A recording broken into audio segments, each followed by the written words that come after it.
merupakan potensi dan penerus cita-cita perjuangan bangsa yang memiliki peran strategis dan mempunyai ciri serta sifat khusus yang memerlukan perlindungan dalam rangka menjamin pertumbuhan dan perkembangan fisik, mental, serta sosial secara utuh. Masa depan bangsa berada di tangan anak saat ini.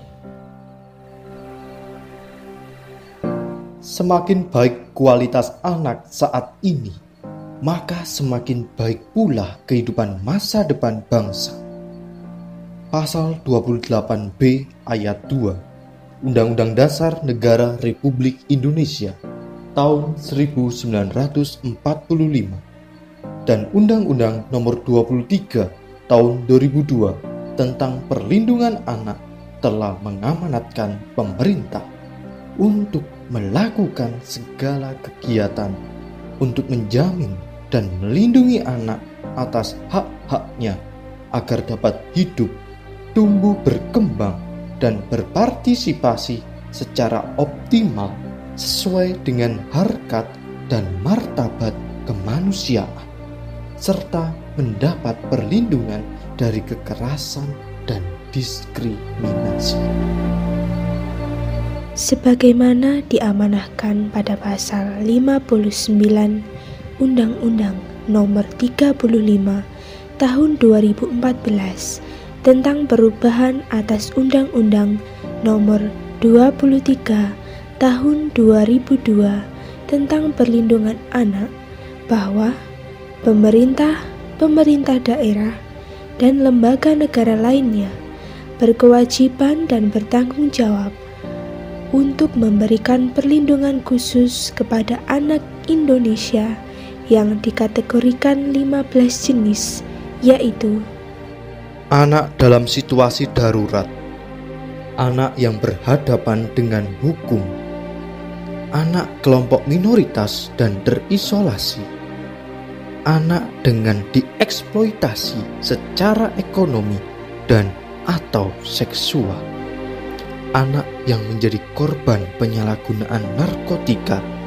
alkohol, psikotropika, dan zat adiktif lainnya, anak yang menjadi korban pornografi, anak dengan HIV/AIDS, anak korban penculikan, penjualan, dan atau perdagangan, anak korban kekerasan fisik dan atau psikis, anak korban kejahatan seksual, anak korban jaringan terorisme, anak penyandang disabilitas, anak korban perlakuan salah dan penelantaran, anak dengan perilaku sosial menyimpang, dan anak yang menjadi korban stigmatisasi dan pelabelan terkait dengan kondisi sosial menyimpang. Dari 15 hal kewajiban perlindungan anak Indonesia oleh pihak pemerintah pusat, pemerintah daerah, dan lembaga negara lainnya yang telah dikemukakan tadi, ternyata masih ditemukan kurangnya perhatian yang mendalam dari pihak terkait.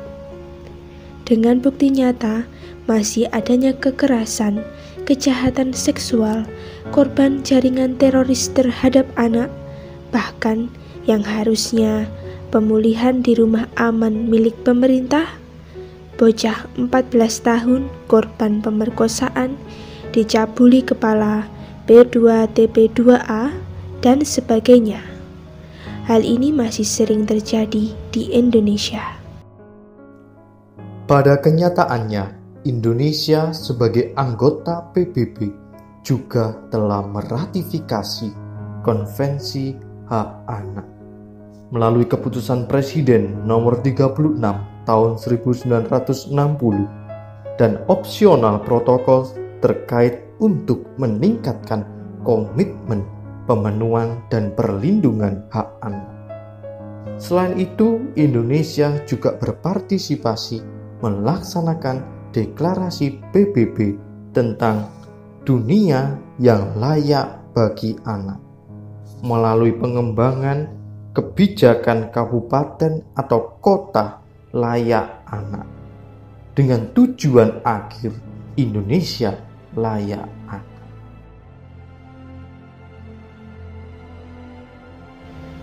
Peringatan Hari Anak Nasional dimaknai sebagai kepedulian seluruh bangsa Indonesia terhadap perlindungan anak Indonesia agar tumbuh dan berkembang secara optimal, dengan mendorong keluarga Indonesia menjadi lembaga pertama dan utama dalam memberikan perlindungan kepada anak. Upaya ini akan menghasilkan generasi penerus bangsa yang sehat, cerdas, ceria, berakhlak mulia, dan cinta tanah air di masa pandemi COVID-19.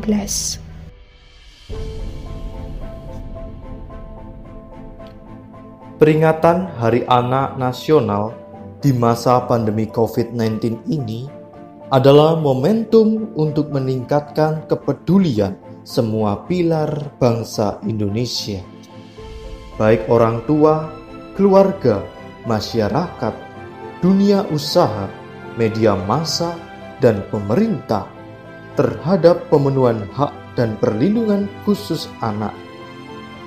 Melalui kepedulian dalam menghormati, menghargai, dan menjamin hak-hak anak tanpa diskriminasi, serta memastikan segala hal yang terbaik untuk pertumbuhan dan perkembangan 79,55 juta anak Indonesia secara optimal.